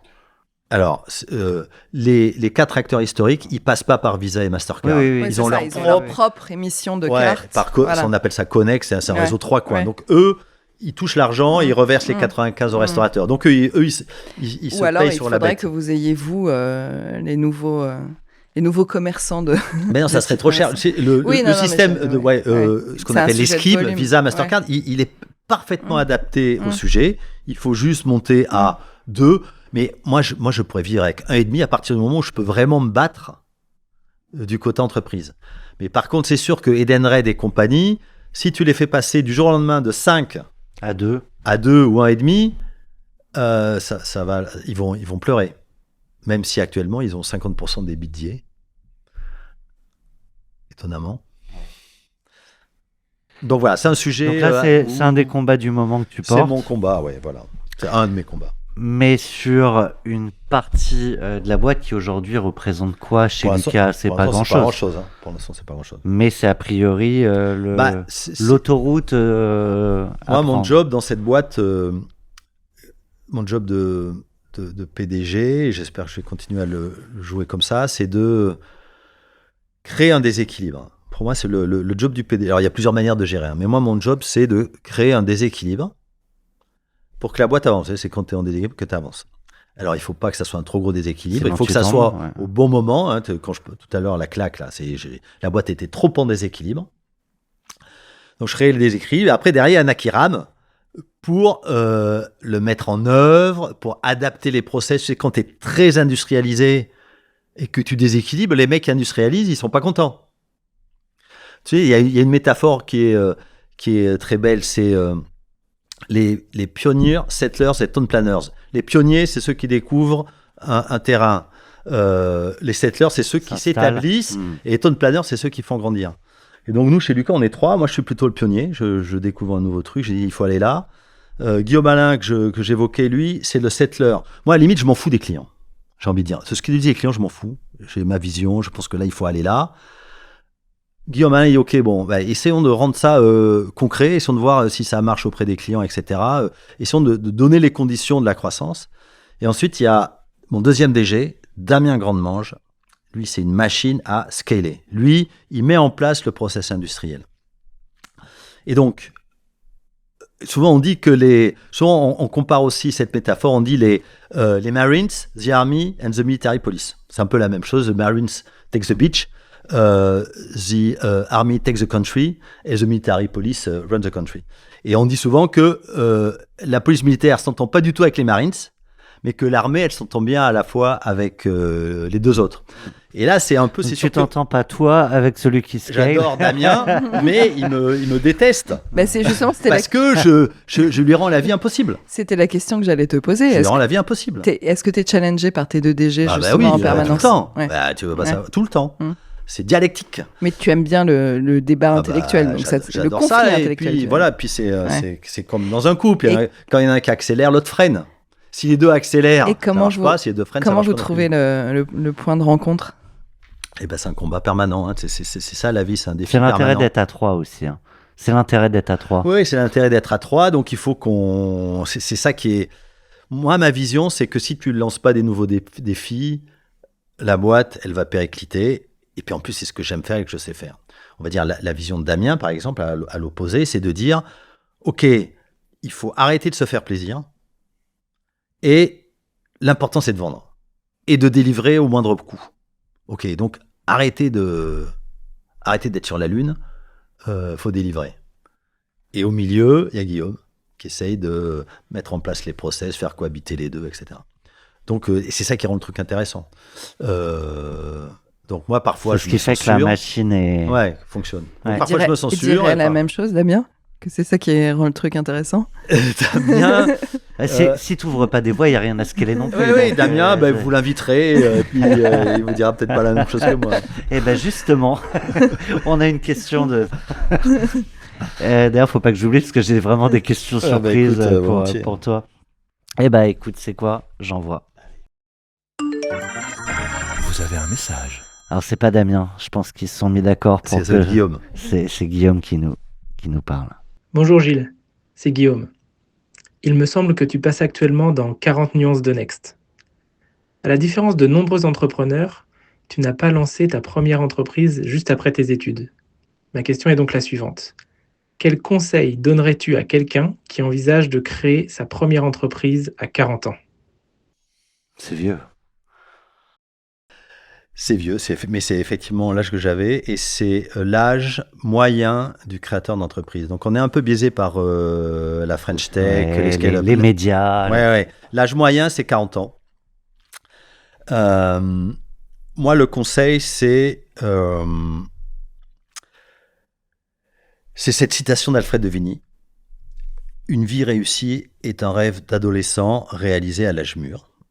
Et donc moi, c'est quand j'ai créé ma boîte à 40 ans, c'était dans cette optique-là. Je voulais réaliser mon rêve. Alors, je ne sais pas si j'ai réussi ma vie, mais j'ai réalisé mon rêve. Et donc là, ton rêve d'adolescent que j'évoquais en introduction, qui paraît assez incongru pour un rêve de grand ado. Ouais, voilà. qui était de créer des logiciels de gestion. Ouais, pas que des logiciels de gestion. On pourra y revenir si tu veux. Oui, ça va nous amener à la genèse. Ouais. Fais tout dans le désordre. Oui, mais et donc là, la responsabilité que tu as en tant qu'adulte, c'est de réaliser ton rêve, c'est de rester adolescent aussi, et de réaliser ce rêve. Parce que c'est ça l'adulte. L'adolescent, il rêve, et l'adulte, il réalise. Pas forcément dans le domaine professionnel, d'ailleurs. Là, dans la question de Guillaume, c'est dans le domaine professionnel. Donc, mon conseil, c'est ça. C'est réalise ton rêve. Et si c'est créer une boîte, crée ta boîte. Sinon, fais autre chose. On peut entreprendre, d'ailleurs, en faisant autre chose qu'une boîte. Ouais. Reprenant tout dans sa vie. Tu montes une pièce, tu écris un single, un poème. L'important, c'est de créer quelque chose. Ouais. Je me réserve les dernières questions pour après. Si on revient sur la genèse, que c'est un C'est intéressant de revenir sur ce rêve d'ado qui est de créer un logiciel de gestion. Je me moque pas, mais ça m'a fait sourire tout à l'heure parce qu'effectivement, je pense qu'on a tous été adolescents, on a eu plein de rêves. Certains d'aller sur la Lune, d'autres peut-être d'être archéologue. Ça dépendait des films qu'on avait vus. Quel film t'as pu voir quand t'étais ado pour vouloir créer un logiciel de gestion? Alors c'est pas un film, c'est une expérience personnelle. Un jour, j'arrive chez moi et sur la table du salon, je vois une boîte, et je sors de la boîte, un ordinateur, un Apple II Plus exactement, que mon père avait acheté parce qu'il était en promo, il l'avait vu devant une vitrine. Je pense qu'il ne savait pas ce que c'était, puisque l'Apple II Plus était tout simplement le premier micro-ordinateur, le premier ordinateur individuel mis sur le marché en France. Et donc il achète ça et je me rappelle encore, je me vois encore l'ouvrir, voir cet écran avec un curseur vert et dessiner un cercle en rentrant l'équation du cercle et pour le dessiner pixel par pixel à l'écran. Il n'y avait pas encore d'interface graphique à l'époque. Ça m'a plu.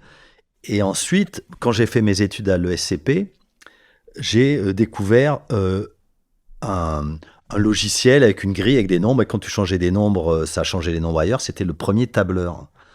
Et là, j'ai eu une sorte d'épiphanie technologique, un peu comme ce qu'on vous avez peut-être ressenti la première fois que vous avez utilisé ChatGPT. Tu dis, c'est magique. T'appuies sur un bouton, ça change ailleurs. Enfin, et donc là, c'était Arthur C. Clarke dit toute technologie suffisamment avancée est indiscernable de la magie. Et donc pour moi, il y avait un côté magique parce qu'à l'époque, quand tu faisais des additions, tu les faisais sur ta machine à calculer, éventuellement avec un rouleau pour pouvoir les vérifier. Et là, un tableur, pouvoir faire des simulations, modéliser. Et en même temps, je découvrais comment fonctionnaient les boîtes pendant mes études. Et c'est là, je me suis mis à rêver. Je vais modéliser le fonctionnement d'une boîte. Et je me rappelle très bien, je marchais sur mon vélo, en marchant. On pourrait faire ça. Je rêvais de faire un logiciel pour modéliser le fonctionnement d'une boîte. Et j'ai pas oublié ce rêve. Et dès que j'ai eu l'occasion de le réaliser, j'ai saisi l'occasion. Et alors, ce qui est intéressant, c'est qu'entre le moment où tu as ce rêve et le moment où tu vas lancer Luca, il y a plein de boîtes, il y a plein de logiciels de gestion qui se lancent. Donc, tu arrives sur un marché avec ton envie, ton rêve, mais c'est un marché qui existe déjà, avec des clients, des solutions. Où est-ce que tu te dis, là, une fois que tu arrives et qu'il y a quand même des choses qui ont été défrichées, testées, tu te dis, en fait, là, c'est toujours pas comme ça qu'il faut le faire, c'est comme ça que je veux le faire. Alors, il y a quelques étapes, en fait, tu vas voir, c'était inéluctable. Et c'est le destin, la fatalité. Il y a donc après le SCP, je vais chez Arthur Andersen qu'on a évoqué pendant 10 ans, et là je découvre la comptabilité en partie double. La comptabilité, et notamment dans sa version en partie double, la plus belle invention humaine, disait Goethe.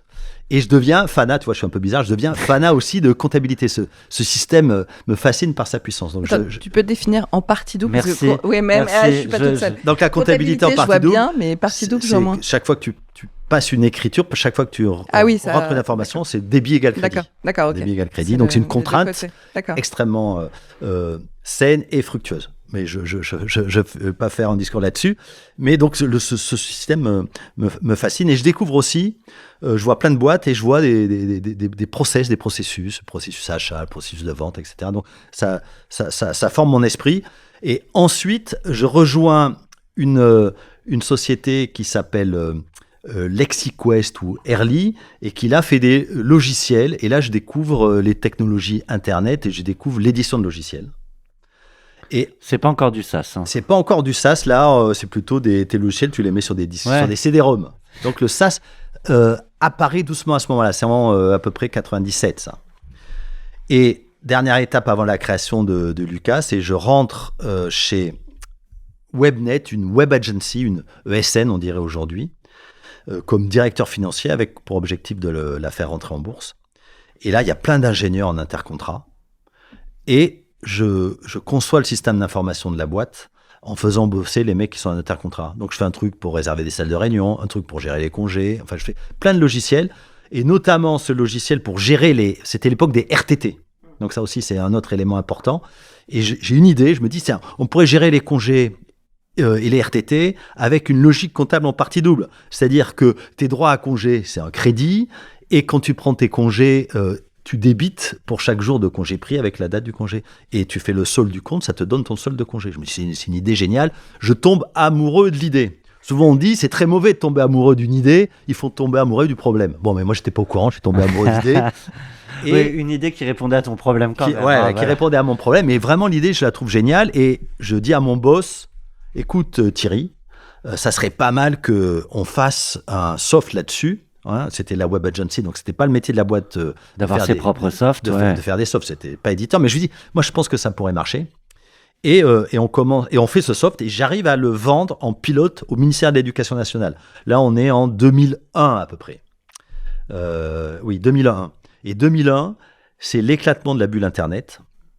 Et là, un jour, à la fin de l'année, mon boss vient me voir et me dit, Gilles, écoute, la boîte était en grande difficulté financière. Il me dit, écoute Gilles, j'ai une bonne et une mauvaise nouvelle. La mauvaise nouvelle, c'est que je veux arrêter cette activité autour de ce logiciel. Ouais, non, l'activité que j'avais lancée.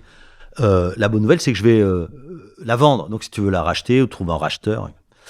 Et puis, et donc je me dis, ok, il faut que je saisisse cette occasion. J'étais amoureux du soft, donc il fallait que je le fasse vivre. Et j'en parle à ma DRH qui me dit, Gilles, pour ton caractère de cochon, pourquoi tu montes pas ta boîte? Et donc je suis retourné voir mon boss en lui disant, écoute Thierry, j'ai une bonne et une mauvaise nouvelle. La bonne nouvelle, c'est que j'ai trouvé un repreneur. La mauvaise, c'est que c'est moi. Et je rachète le soft à ce moment-là. Tu rachètes combien? Je rachète, je crois que c'était 200 000 francs. Moi, j'étais prêt à payer beaucoup plus. Et je sais que mon boss était prêt à le lâcher pour beaucoup moins. Enfin, avec le recul, je me rends compte de ça. Donc finalement, c'est ce qu'on appelle une bonne affaire. Tout le monde était content. Ouais. Et là, je démarre un peu cinglé avec le soft et puis un associé, Frédéric Pau, qui était un ingénieur, un développeur, et 2 consultantes, dont que Webnet, que mon boss n'arrivait pas à financer, à garder. Donc lui, ça lui a enlevé des coûts. Et la boîte démarre comme ça. Dans les bureaux de Webnet. Dans les bureaux de Webnet, ouais. Donc, le vendredi, je suis directeur financier de Webnet. Et le lundi matin, je suis mon propre boss. Et je me rappelle très bien d'ailleurs, l'après-midi, ma femme m'appelle. C'est la seule fois que je l'ai fait, mais ma femme m'appelle, me dit, Gilles, il faudrait que j'aille chez Ikea, là, tu veux pas venir? Elle m'aurait jamais proposé ça avant. Hein. Et je me dis, mais pourquoi pas? Je suis au bureau. Ouais. Non, et je me dis, pourquoi pas? Et je pense que c'est la seule fois où j'ai fait un truc comme ça. Et donc... j'avais ce sentiment de liberté, hein, qui est un des éléments importants pour l'entrepreneur. Hein, t'es libre. Bon, après, tu t'aperçois que t'es pas si libre que ça, mais cet après-midi-là, j'étais libre. Je vois l'heure qui file. On ne se quittera pas à minima sans ces 2 dernières questions qu'on est allé récolter, et je vais la faire dans cet ordre-là. Vous avez un message. Salut Gilles. Alors voilà ma question. En entreprise, de manière générale, et dans la tienne en particulier, faut-il viser la dictature ou la démocratie? Elle me connaît, Caroline. Hein, elle sait que Caroline Payou. Caroline Payou. Ignition Programme, pardon. Ouais. La dictature, pour moi, j'hésite pas une seconde. La dictature, mais la dictature éclairée. Mais... Et tu sais, le dictateur devient démocrate avec l'âge, quand il devient faible. Parce que c'est dur d'être dictateur. C'est dur de se faire respecter. Et donc dictature, quand je dis ça, évidemment, c'est un peu de la provoque. Hein, mais je vais à nouveau citer ma DRH qui, un jour, la même qui était chez Webnet et qu'ensuite j'ai recruté. Qui a parlé de ta tête de cochon. Ouais, voilà. Et donc, un jour, donc j'étais très débat, discussion. Et un jour, elle me dit, mais tu sais, Gilles, à un moment, il faut trancher. On attend de toi que tu tranches. Et je me dis, mais elle a raison. À un moment donné, les gens attendent ça de toi. Donc, ils attendent que tu sois dictateur. T'es pas à faire voter, sinon voilà. Donc, clairement, dictateur. Mais dictateur éclairé, etc. Ce qui nous ramène à la discussion tout à l'heure, être aimé ou respecté.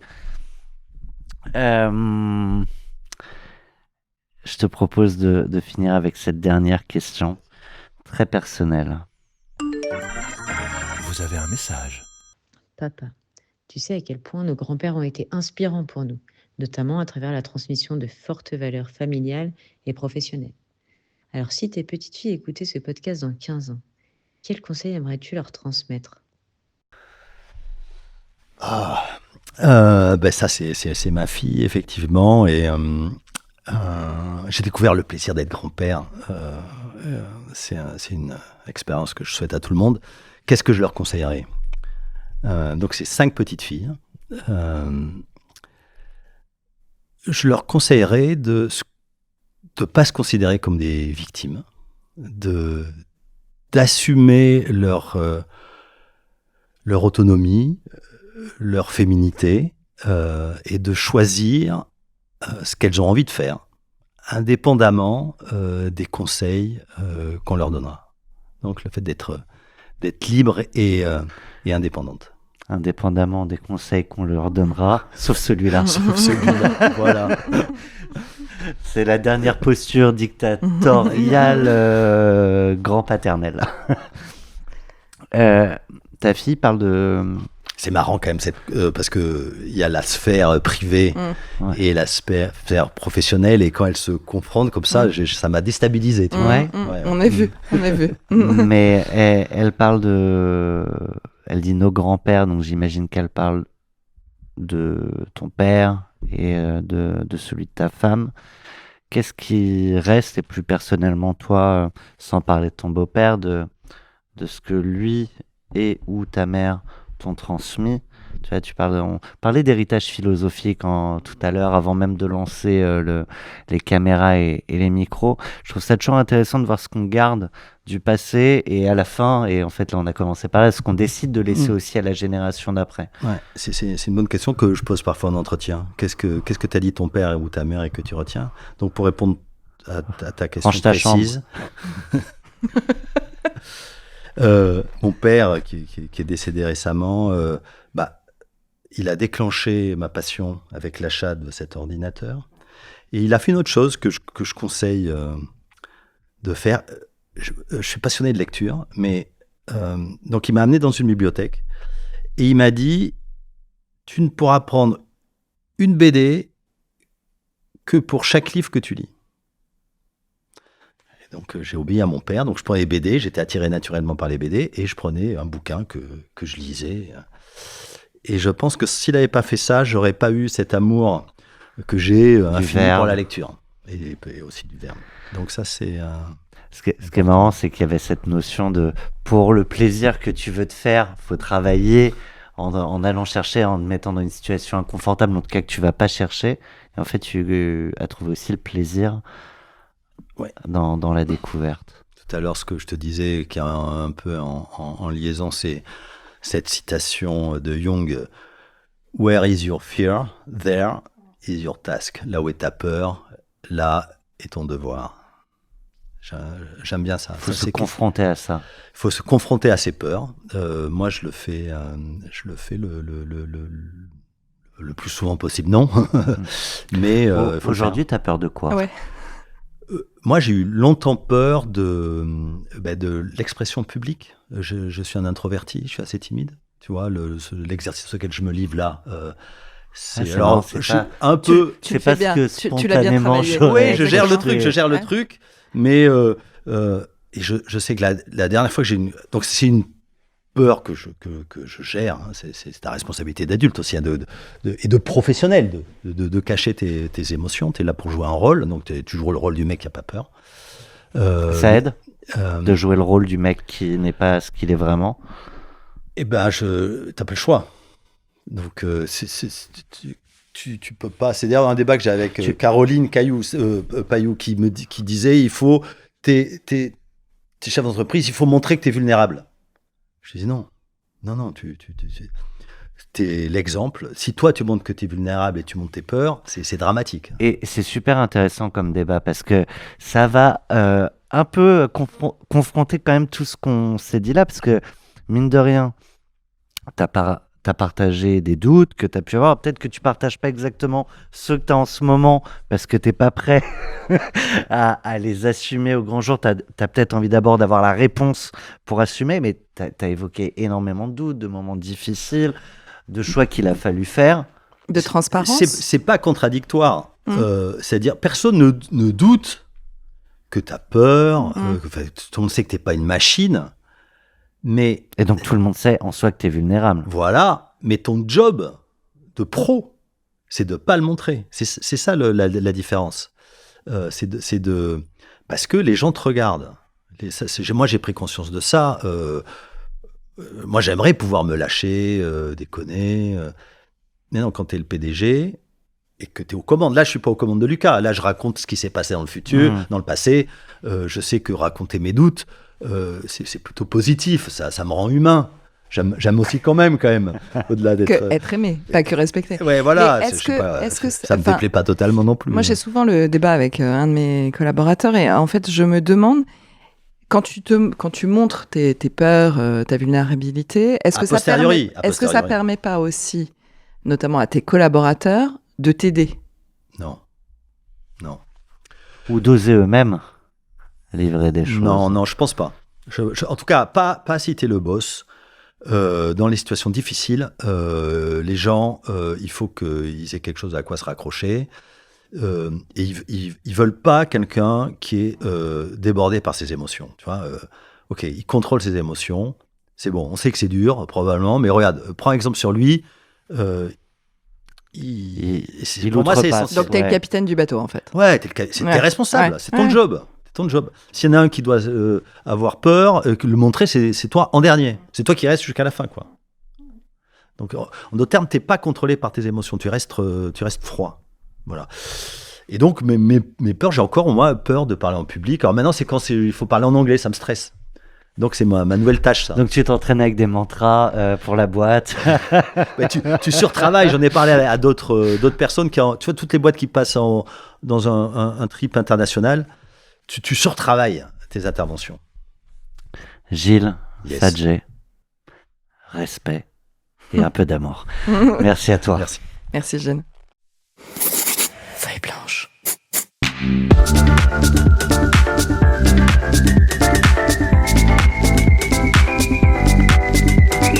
40 nuances de Next.